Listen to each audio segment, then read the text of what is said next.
ఒక్క బీసీలకి సంవత్సరానికి 15,000 కోట్లు ఖర్చు పెడతానని మాట ఇచ్చాడు. 15,000 కోట్లంటే 5 సంవత్సరాల్లో 75,000 కోట్లు ఖర్చు పెట్టాలి. ఇక్కడుండే బీసీలను అడుగుతున్నా, ₹1 ఖర్చు పెట్టాడా అని మిమ్మల్ని అడుగుతున్నా. సబ్ ప్లాన్ ఉందా అని మిమ్మల్ని అడుగుతున్నా.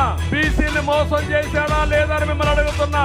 నేను ఒకటే హామీ ఇస్తున్నా, ఎప్పుడూ బీసీలు తెలుగుదేశం పార్టీని.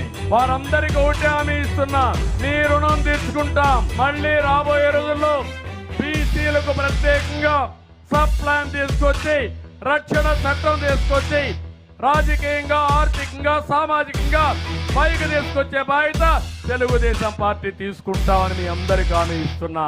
ఇవన్నీ చేసి ఆదరణ పథకం లేదు, బీసీ కార్పొరేషన్ నిధులు లేవు, చేనేతకు సబ్సిడీ లేదు, మత్స్యకారులకు చేయూత లేదు, ఇష్టానుసారంగా చేసే పరిస్థితికి వచ్చాడు. కదలిరా కదలిరా ఓ తెలుగోడా.